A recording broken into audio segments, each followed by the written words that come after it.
Polda Metro Jaya menetapkan status tersangka terhadap Buniyani, pengunggah video pidato Basuki Cahayapurnama di Pulau Seribu tentang surat Al-Maidah ayat 51 yang kemudian menimbulkan polemik dugaan penistaan agama. Penetapan status tersangka kepada Buniyani ini berdasarkan laporan terkait tindak pidana pengasutan yang berbau sara.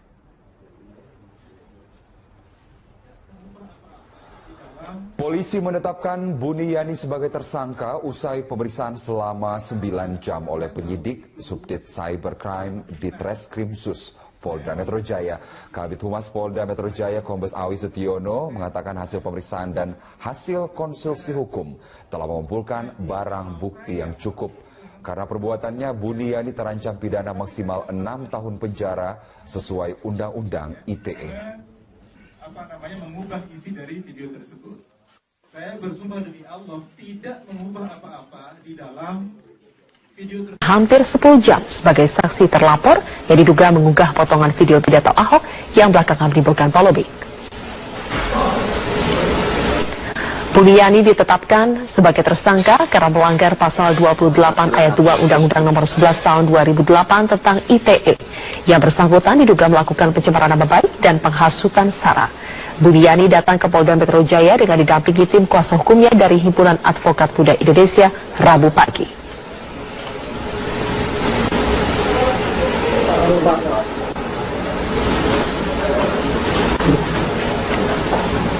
Buniyani diperiksa atas laporan komunitas advokat muda Basuki Jarot dengan dugaan penyebaran fitnah. Buni membawa sejumlah bukti pendukung, diantaranya bantahan bahwa dirinya bukan pengunggah pertama potongan video pidato Ahok ke media sosial.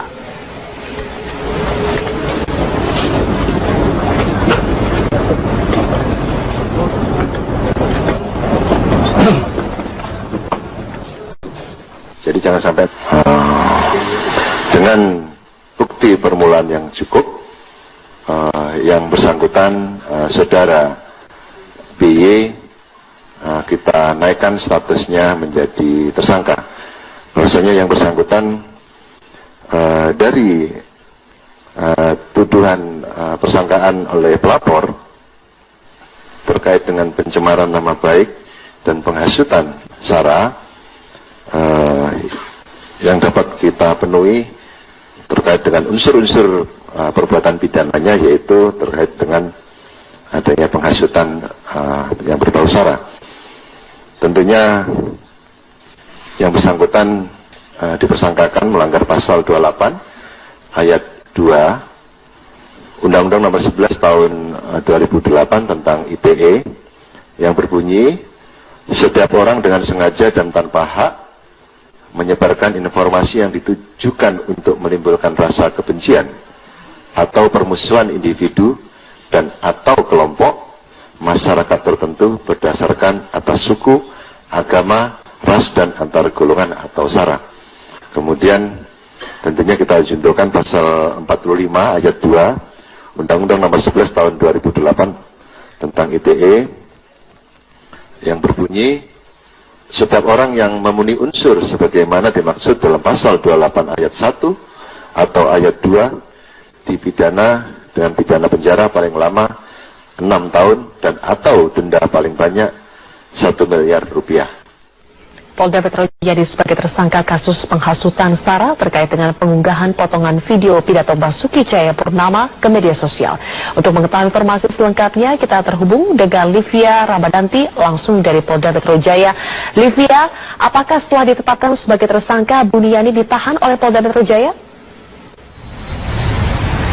Ya, Zilvia, tadi sekitar pukul 20.30 waktu Indonesia Barat, akhirnya Polda Metro Jaya melalui Kombes Pol Awi Setiono ini menyampaikan rilis terkait dengan penetapan tersangka Buniyani yang diduga telah melakukan pencemaran nama baik dan juga melakukan penyebaran isu sara. Ini akhirnya ditetapkan sebagai tersangka. Namun penetapan tersangka Buniyani ini belum diikuti dengan penahanan terhadap dirinya, karena memang saat ini Polda Metro Jaya melalui Direktorat Reserse Kriminal Khusus masih terus mendalami atau melakukan penyelidikan terkait dengan kasus yang menjerat dari Buniyani. Saat ini Buniyani masih terus diperiksa, namun saat ini posisinya telah sebagai tersangka.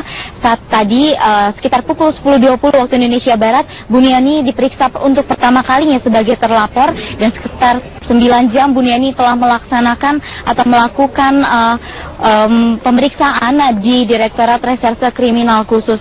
Ada beberapa poin yang tadi disampaikan oleh Awi Setiono bahwa penetapan Buniyani sebagai tersangka ini karena telah memenuhi 4 bukti permulaan, yaitu keterangan saksi, keterangan ahli, surat, dan juga petunjuk.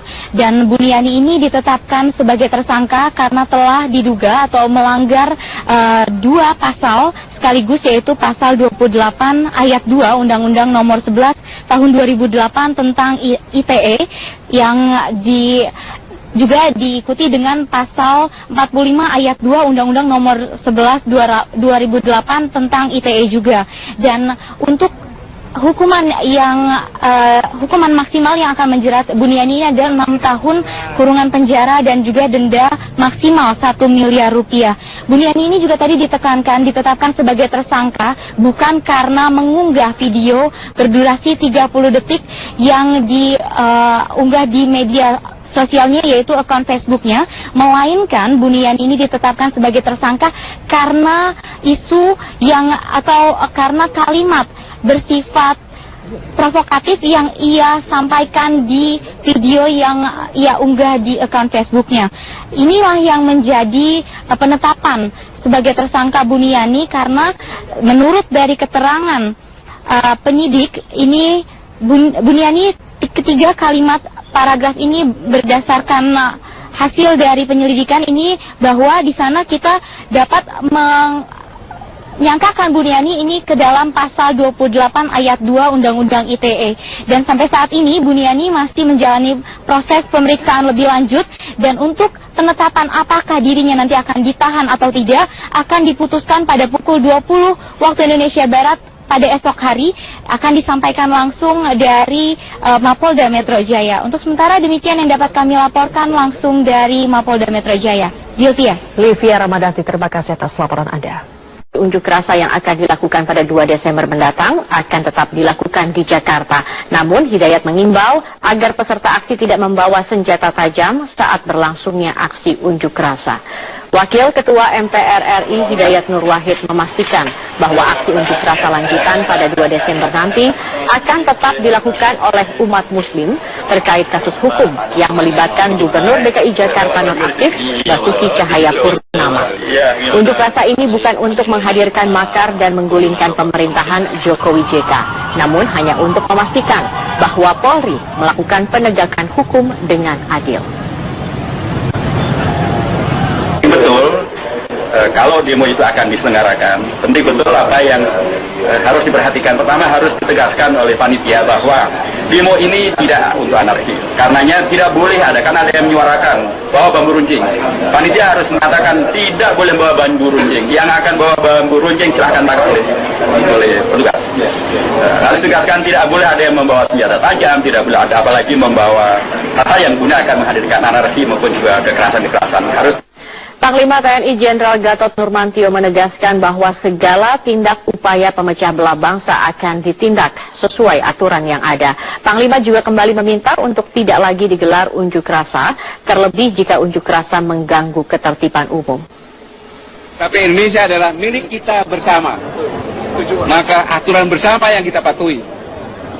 Jangan sok-sokan pahlawan-pahlawan kita dengan keringat, tenaga, darah dan nyawa. Jangan merasa ini mulia yang satu kelompok, tidak, mulia kita bersama. Ya.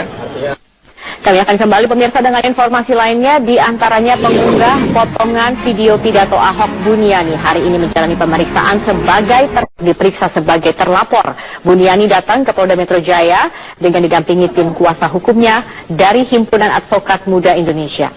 Kali ini Buniyani diperiksa atas laporan komunitas advokat muda Basuki Jarot dengan dugaan penyebaran fitnah. Budi membawa sejumlah bukti pendukung, diantaranya bantahan bahwa ia bukan pengunggah pertama potongan video pidato Ahok ke media sosial. Budi pun telah menyiapkan ahli teknologi informasi, agama, dan hukum pidana.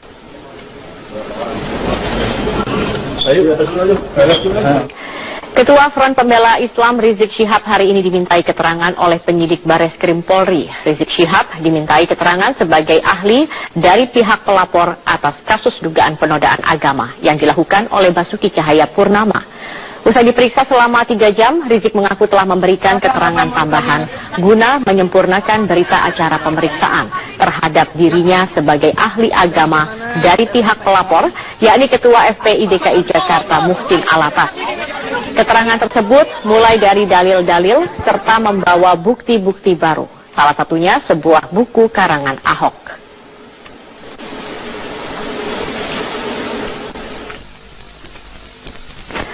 Berkas perkara dugaan bahkan untuk berjalan sejauh 100 meter saja membutuhkan waktu hampir 2 jam.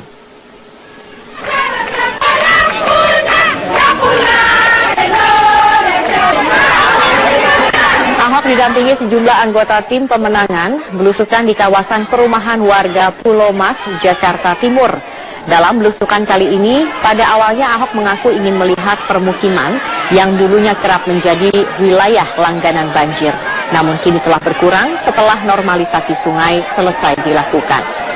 Tingginya antusiasme warga disambut baik oleh Ahok, bahkan untuk menyusuri rute belusukan yang hanya berkisar 100 meter, ini membutuhkan waktu hampir 2 jam lamanya.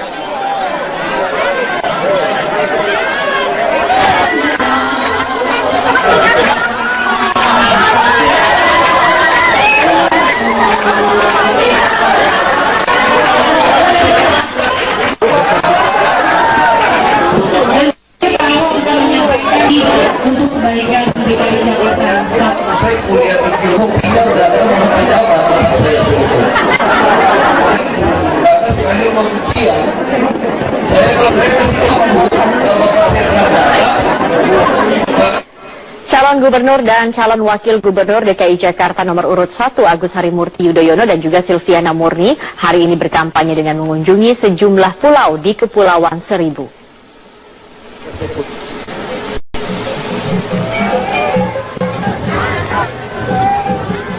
Kedatangan Agus dan Silvi disambut warga Pulau Kelapa, Kepulauan Seribu dari kapal yang mereka tumpangi.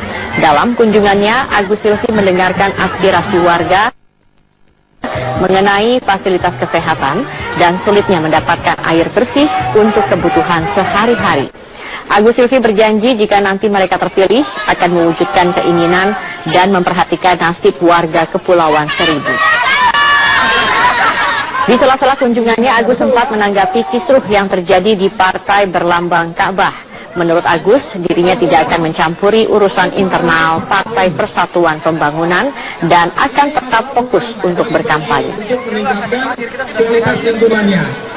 Salah, saya tidak ingin mencampuri urusan internal dari P3. Tidak ada masalah dengan kami akan terus fokus dengan strategi. Makasih ya, makasih ya. Sementara itu, calon Wakil Gubernur DKI Sandiaga Uno melakukan kampanye di Kelurahan Balimester, Jatinegara, Jakarta Timur. Sandi memastikan program KJP Plus akan dilakukan secara merata jika nanti mereka terpilih. Calon Wakil Gubernur DKI Jakarta nomor urut 3 Sandiaga Uno hari ini belusukan ke Kelurahan Balimester, Jatinegara, Jakarta Timur. Kedatangan Sandi disambut oleh ratusan warga Jalan Wedal. Dalam belusukannya, Sandi mempromosikan salah satu program andalannya, yaitu Kartu Jakarta Pintar atau KJP Plus. Sandi memastikan program KJP Plus akan merata untuk warga yang membutuhkan. Sandiaga juga tengah mengkaji besaran nilai bantuan langsung tunai untuk warga Jakarta. KJP apa?